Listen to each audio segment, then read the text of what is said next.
Hello everyone, welcome back to our channel. So once again मैं फिर आप लोग के लिए लेके आई हूँ कुछ इंपॉर्टेंट मॉक टेस्ट जो आपकी तैयारी को और भी स्ट्रांग बनाएंगे। तो यहाँ जो आपका आज का टॉपिक होने वाला है, पहली बात तो सब्जेक्ट है आपका होम साइंस, उससे रिलेटेड क्वेश्चंस होंगे। एंड जो उसका टॉपिक होगा वो होगा resource management and consumer issues. तो resource management and consumer issues से PYQ बेस्ड कुछ क्वेश्चंस होंगे, कुछ प्रैक्टिस होंगी, जिनसे हम ये देखेंगे इस टॉपिक से किस हिसाब से क्वेश्चन पूछा जा सकता है।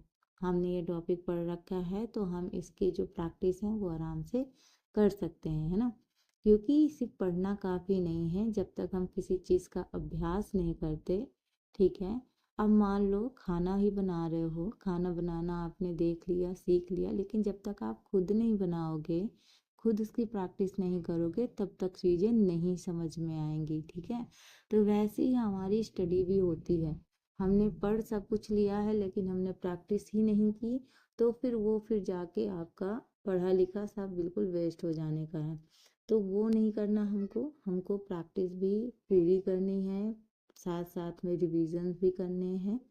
तो इसी वजह से मैं बहुत ज़्यादा वीडियो अपलोड नहीं करती हूँ। मैं ओनली जो मेरा टाइम है 5 PM का इवनिंग में, तो वहाँ पे आपको होम साइंस का जो भी प्रैक्टिस होगा वो आपको पर डे मिलने वाला है जब तक आपका एग्ज़ाम हो नहीं जाता। तो चलिए क्वेश्चन से स्टार्ट करते हैं। बहुत ज़्यादा एक्सप्लेनेशन नहीं होगी, टाइम नहीं है बहुत ज़्यादा एक्सप्लेनेशन करने का। ओनली जैसे आप मॉक टेस्ट देते हो उस तरीके से आप मॉक टेस्ट दोगे। तो चलिए, अगर आपको ये वीडियो अच्छा लगेगा तो आप लाइक शेयर एंड सब्सक्राइब कर सकते हैं।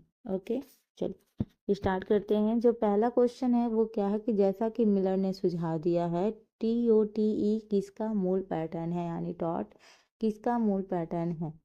फीडबैक इकाई, आउटपुट यूनिट, थ्रू यूनिट यानी के माध्यम से लेकिन यूनिट, और इनपुट यूनिट। तो एक बार आप इसको इंग्लिश में भी देख लें। ठीक है, taught is the basic pattern for, तो ये ऑप्शन है फीडबैक यूनिट का। क्या है, फीडबैक यूनिट। यानी जैसे मिलर ने सुझाव दिया, टॉट का किसका मूल पैटर्न है, फीडबैक यूनिट का। तो ये जो TOT मॉडल है इसको बोलते हैं टेस्ट ऑपरेट टेस्ट एग्जिट। क्या बोलते हैं, टेस्ट ऑपरेट टेस्ट एग्जिट। इसका प्रयोग किसी लक्ष्य को प्राप्त करने या वांछित स्थिति को बनाए रखने के लिए फीडबैक लूप में क्रियाओं के अनुक्रम का वर्णन करने के लिए किया जाता है। नेक्स्ट जो क्वेश्चन होने वाला है वो होगा आपका द्विसंयोजक मूल्यांकनात्मक प्रतिक्रियाएं हैं।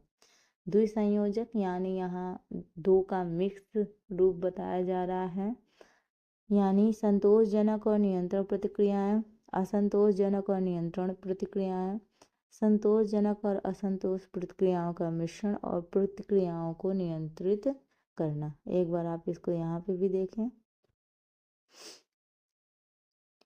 तो जो इसका राइट आंसर होगा वो होगा ऑप्शन नंबर C, यानी संतोषजनक और असंतोषजनक प्रतिक्रियाओं का मिश्रण होता है।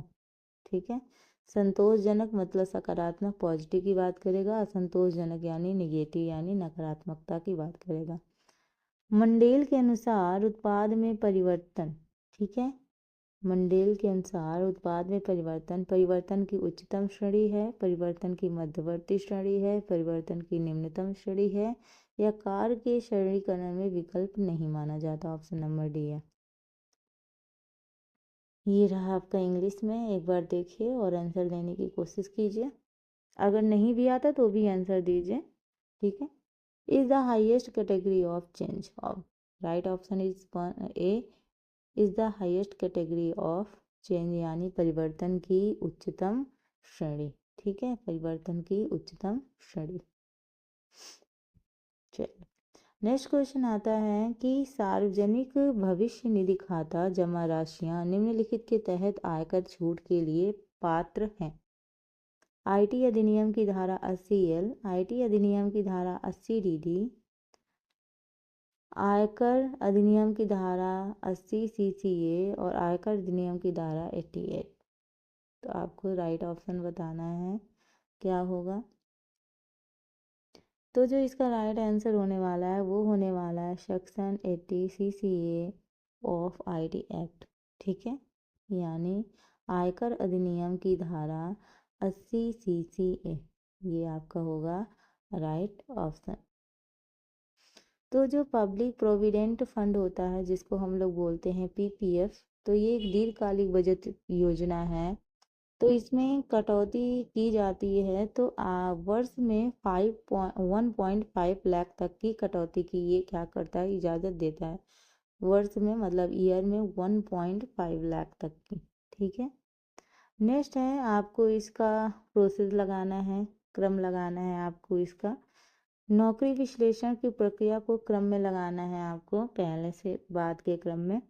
नौकरी के विनिर्देश, नौकरी का विवरण, रणनीतिक विकल्प, प्रक्रिया की जानकारी और जानकारी इकट्ठा करें।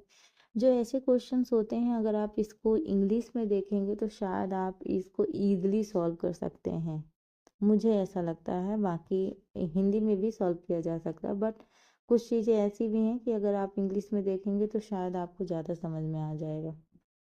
ठीक है। तो यहाँ जो राइट होगा तो वो सबसे पहले देखो आएगा स्ट्रैटेजिक चॉइसेस। ठीक है। उसके बाद आपका होने वाला है गैदर इंफॉर्मेशन, देन उसके बाद प्रोसेस इंफॉर्मेशन, उसके बाद जॉब डिस्क्रिप्शंस होंगे, एंड उसके बाद होगा जॉब स्पेसिफिकेशन, 5th नंबर पे आएगा। तो इस हिसाब से होना चाहिए ऑप्शन नंबर C सही है। ठीक है। यहाँ हिंदी में भी थोड़ा सा देख लेते हैं। ठीक है। चलो हिंदी में देखो, हिंदी में सबसे पहले रणनीतिक विकल्प, उसके बाद क्या करेंगे, जानकारी इकट्ठा करेंगे, उसके बाद प्रक्रिया की जानकारी होगी, देन उसके बाद क्या होगा, नौकरी का विवरण, एंड उसके बाद लास्ट स्टेप होगा नौकरी के विनिर्देश, 5th। तो ऑप्शन नंबर C सही है। चलो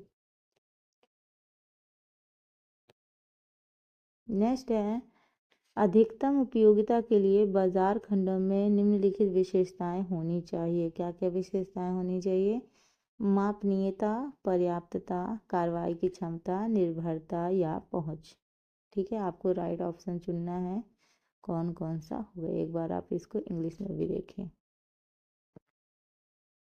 ठीक है। ये रहा। तो यहाँ पे जो राइट है ऑप्शन होने वाला है, पहली बात तो मापनीयता है।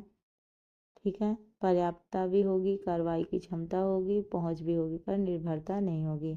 यानी जहां ऑप्शन डी नहीं है वो लगाना, यहाँ पे भी डी है, बी पे भी डी है और डी पे भी डी है, यानी केवल एक एलिमिनेट करेंगे तो आपको आंसर आराम से मिल जाएगा, यानी ऑप्शन नंबर C सही है। ठीक है। चलिए नेक्स्ट क्वेश्चंस की बात करते हैं। क्वेश्चन क्या कह रहा है, औद्योगिक विवादों को सुलझाने में सामूहिक सौदेबाजी को 3 दृष्टिकोणों में देखा गया है। ठीक है। कितने, 3 दृष्टिकोणों में देखा गया है। कौन कौन से हैं, अनुबंध की भाषा में बदलाव के रूप में, संघर्षरत पक्षों के बीच शांति संधि के रूप में, औद्योगिक न्यायशास्त्र की एक प्रणाली के रूप में, कंपनी नीति की एक प्रक्रिया के रूप में, और सामाजिक परिवर्तन की एक प्रक्रिया के रूप में। एक बार आप इस क्वेश्चन को इंग्लिश में भी देखें।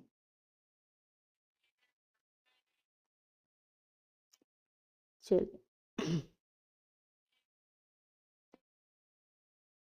तो यहाँ पे जो राइट ऑप्शन होने वाला है वो होगा, पहली बात तो सामाजिक परिवर्तन की एक प्रक्रिया के रूप में। ठीक है।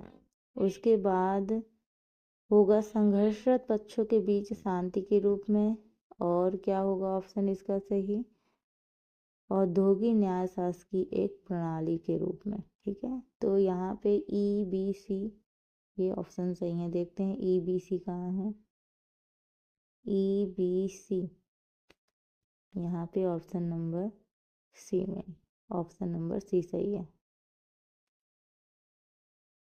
ठीक। चलिए देखो, सामूहिक सौदेबाजी नियोक्ताओं और कर्मचारियों, उनके प्रतिनिधियों जैसे यूनियनों के बीच एक बातचीत की प्रक्रिया है जिसका उद्देश्य क्या होता है, विवादों को हल करना और वेतन, कार्य स्थितियां और अन्य रोजगार मुद्दों पर क्या करना, समझौता बनाना। ठीक है। नेक्स्ट है, एक संगठन में कर्मचारियों के नियोजन में शामिल जो चरण हैं उनको आपको व्यवस्थित करना है। अभिविन्यास, चयन और नियुक्ति, विज्ञापन, भर्ती और प्रशिक्षण। आपको इसको क्रम में लगाना है। एक बार आप इसको इंग्लिश में भी देखें।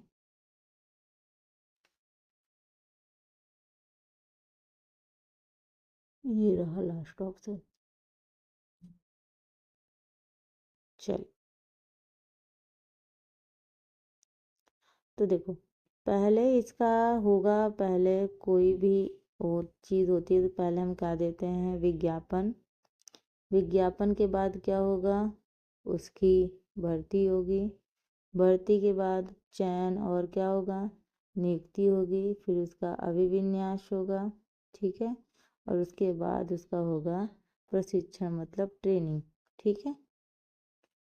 क्या होगी, प्रशिक्षण मतलब ट्रेनिंग। हिसाब से ऑप्शन नंबर बी सही है।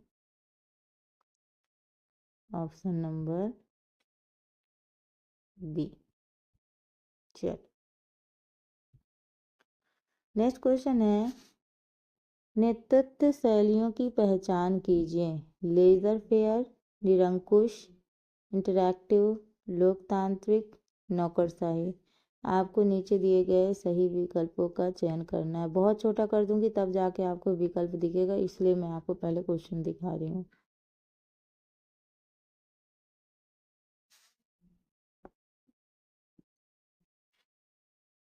ठीक है, चलिए। तो यहाँ पे जो आपका आंसर राइट होने वाला है, नेतृत्व शैलियों की पहचान करनी है हमको, तो क्या क्या होना चाहिए इसमें, लेजर फेयर, निरंकुश, और क्या है, लोकतांत्रिक, ठीक है। क्या है, leisure, laissez faire, sorry leisure कह रही, लेसेस फेयर, निरंकुश और लोकतांत्रिक, ठीक है। A B D, A B D यानी ऑप्शन नंबर बी सही है। ऑप्शन नंबर डेमोक्रेटिक, ठीक। Option number B, A B D. चलिए नेक्स्ट क्वेश्चन की बात करते हैं। देखो, लेसेस फेयर नेतृत्व जो होता है, इसमें नेता की ओर से न्यूनतम हस्तक्षेप होता है, बहुत ज़्यादा इंटरफेयर नहीं होता है। निर्णय लेने का काम ग्रुप के मेंबर्स का होता है, ठीक है, बस ये याद रखिएगा।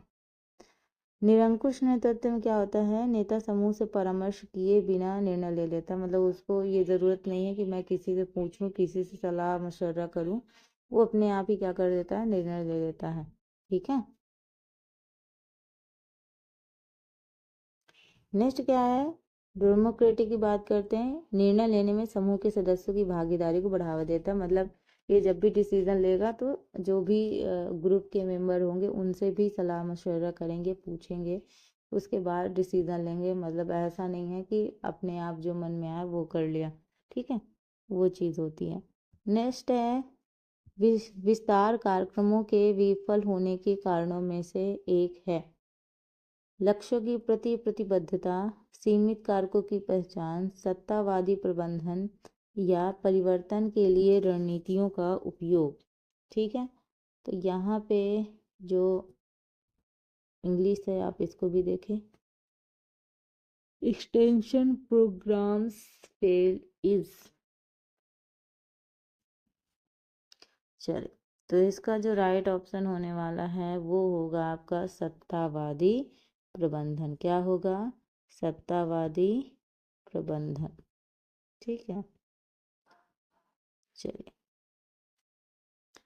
इसमें क्या होता है, समुदाय या हितधारकों से पर्याप्त इनपुट के बिना निर्णय लिए जाते हैं। इस प्रबंधन शैली के परिणाम स्वरूप प्रतिभागियों के बीच जुड़ाव कम, खराब संचार, स्वामित्व की कमी हो सकती है, ठीक है।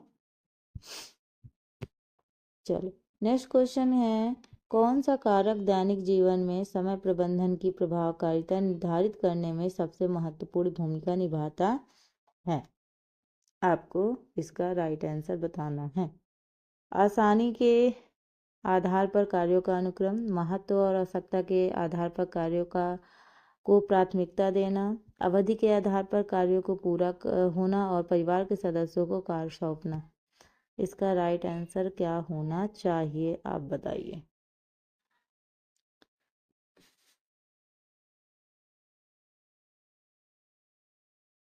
चलो, तो जो दैनिक जीवन में समय प्रबंधन की प्रभावकारिता निर्धारित करने में सबसे महत्वपूर्ण भूमिका निभाता है तो वो है महत्व और आवश्यकता के आधार पर कार्यों को प्राथमिकता दें।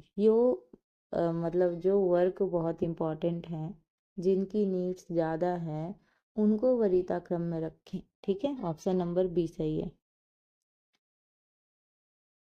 क्योंकि क्या होता है कि व्यक्ति को उन गतिविधियों के लिए समय आवंटित करने की अनुमति देता है जो व्यक्तिगत और पारिवारिक लक्ष्यों के साथ संरेखित होती हैं। प्राथमिकता पर यह ध्यान महत्वपूर्ण है क्योंकि यह समय और ऊर्जा के कुशल उपयोग को सीधे प्रभावित करता है, जिससे निर्दिष्ट समय सीमा के भीतर उद्देश्यों की पूर्ति होती है। नेक्स्ट क्वेश्चन है आपका, घरेलू प्रबंधन में पीक लोड अवधि को कम करने के लिए कौन सी विधि सबसे प्रभावी है? पीक आवर्स के दौरान आराम की अवधि को खत्म करना, नियमित कार्यों के लिए समय बचाने के उपकरणों का उपयोग करना, सभी कार्य एक ही व्यक्ति को सौंपना और समय बचाने के लिए सभी कार्य एक साथ करना।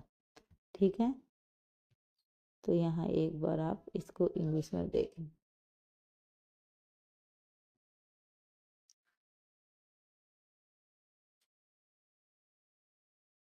चलिए, तो जो यहाँ इसका राइट आंसर होने वाला है वो होगा आपका नियमित कार्यों के लिए समय बचाने वाले उपकरणों का उपयोग करना। ठीक है, ऑप्शन नंबर बी सही है, यूजिंग टाइम सेविंग।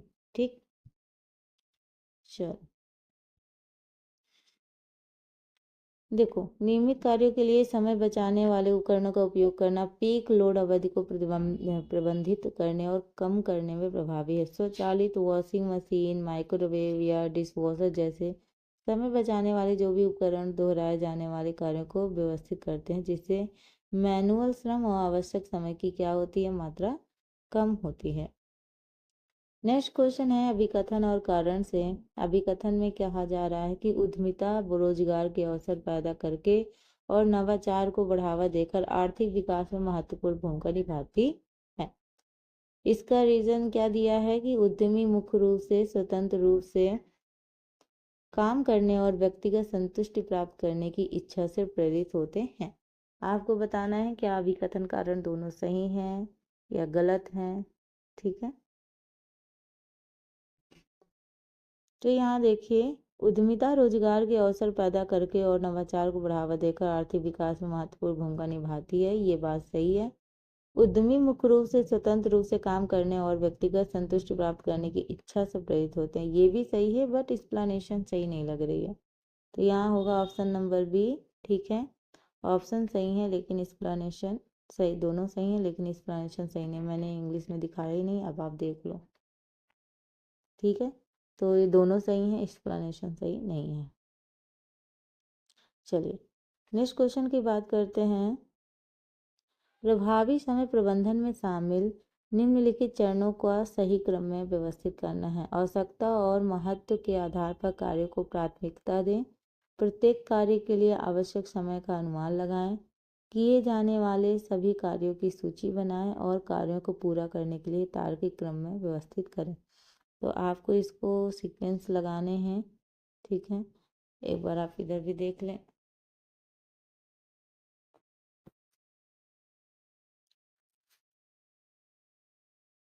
चलिए,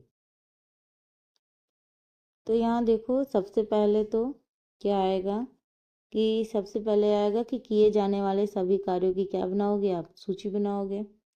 सूची बनाने के बाद आवश्यकता और महत्व के आधार पर कार्यों को क्या दोगे, प्राथमिकता दोगे। जो ज़रूरी है, जो जिसकी नीड से ज़्यादा है, उसको आप प्राथमिकता दोगे। उसके बाद क्या होगा आपका, प्रत्येक कार्य के लिए आवश्यक समय का अनुमान लगाओगे, कौन कौन से कार्य कितने कितने समय उनके लिए देना चाहिए। एंड लास्ट में आपका क्या होगा, कार्यों को पूरा करने के लिए तार्किक क्रम में आप उसको क्या करोगे, व्यवस्थित करोगे। ठीक है, तो यहाँ सही है option number C, 3124, option number C. चलिए,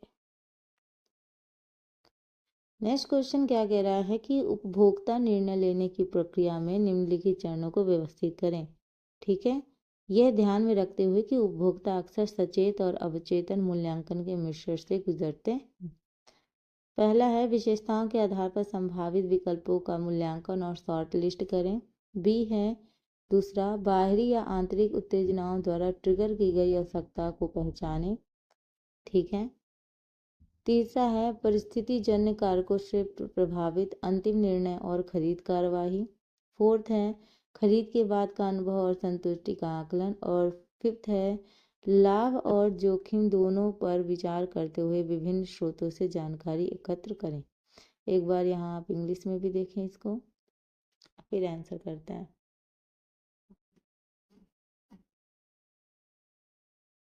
ठीक है, चलिए।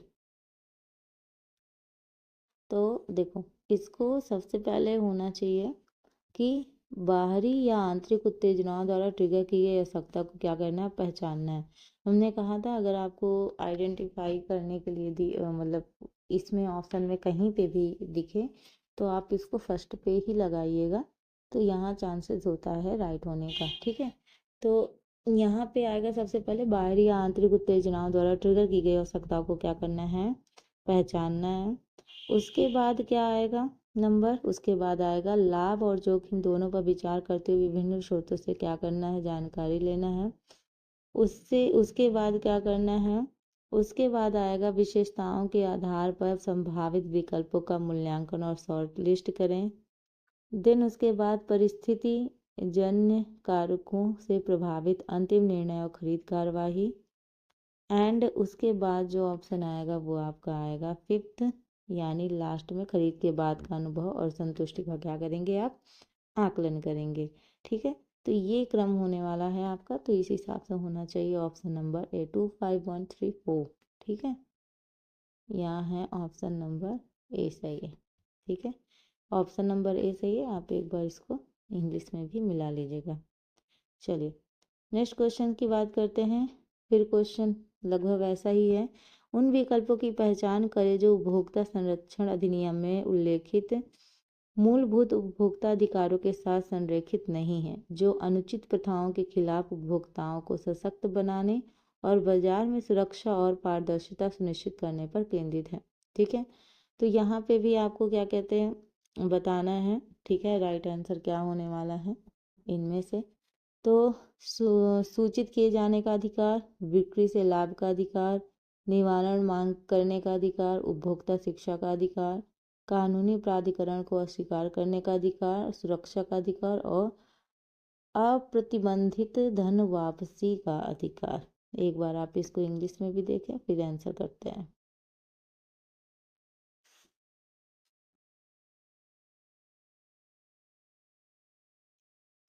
चलिए,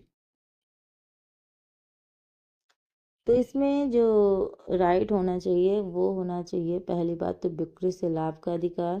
ठीक है, उसके बाद जो कानूनी प्राधिकरण अस्वीकार करने का अधिकार और अप्रतिबंधित धन वापसी का अधिकार, यानी 257। Where is 257? 257 A option. ठीक है, ऑप्शन नंबर ए। चल नेक्स्ट क्वेश्चन है, स्थिर और प्रभावी घरेलू धन प्रबंधन के लिए अनुशंसित निवेश सिद्धांतों के विपरीत विकल्पों की पहचान करें। दीर्घकालिक वित्तीय सुरक्षा और जोखिम न्यूनीकरण पर ध्यान केंद्रित करें। ठीक है, तो इसमें से आपको बताना है कौन सा आंसर सही होगा। कम जोखिम और मध्यम जोखिम वाले निवेशों का संतुलित मिश्रण सुनिश्चित करें। त्वरित लाभ के लिए अस्थिर परिसंपत्तियों पर बहुत अधिक निर्भर रहना। थर्ड है परिवार की वित्तीय आवश्यकताओं के साथ संरेखित स्पष्ट निवेश लक्ष्य निर्धारित करना। फोर है समय समय पर निवेश पोर्टफोलियो की समीक्षा करना, उसे समायोजित करना। फिफ्थ है आय का एक बड़ा हिस्सा सट्टा अवसरों के लिए आवंटित करना। और सिक्स है जोखिम करने के लिए विभिन्न परिसंपत्ति वर्गों में विविधता लाना। तो यहाँ क्वेश्चन क्या पूछा गया था कि स्थिर और घरेलू धन प्रबंधन के लिए अनुशंसित निवेश सिद्धांतों के विपरीत, ठीक है याद रखिएगा, विपरीत विकल्पों का आपको चयन करना है। यहाँ एक बार आप इंग्लिश में भी देखें। ठीक है, विपरीत। चलिए तो यहाँ जो आंसर होने वाला है वो होने वाला है आपका त्वरित लाभ के लिए अस्थिर परिसंपत्तियों पर बहुत अधिक निर्भर रहना एंड जो आपका आय का एक बड़ा हिस्सा सट्टा वसूलों के लिए आमंत्रित करना। विपरीत की बात की गई, विपरीत विकल्पों की पहचान करनी थी, तो इस हिसाब से होना चाहिए क्या है 2 और 5। ठीक है, ऑप्शन नंबर ए सही है, 2 और 5। ठीक है, next and last question. TOT Miller की समस्या समाधान मॉडल, हमने फर्स्ट में भी यही क्वेश्चन पढ़ा था। ठीक है, टीओटी के बारे में। तो टीओटी मिलर के समस्या समाधान मॉडल में कौन सा एक चरण सीधे तौर पर वर्तमान स्थिति की तुलना वांछित लक्ष्य से करना शामिल करता है? टेस्ट, ऑपरेट या ट्रांसफॉर्म या एग्जिट? एक बार आप इसको इंग्लिश में भी देखें।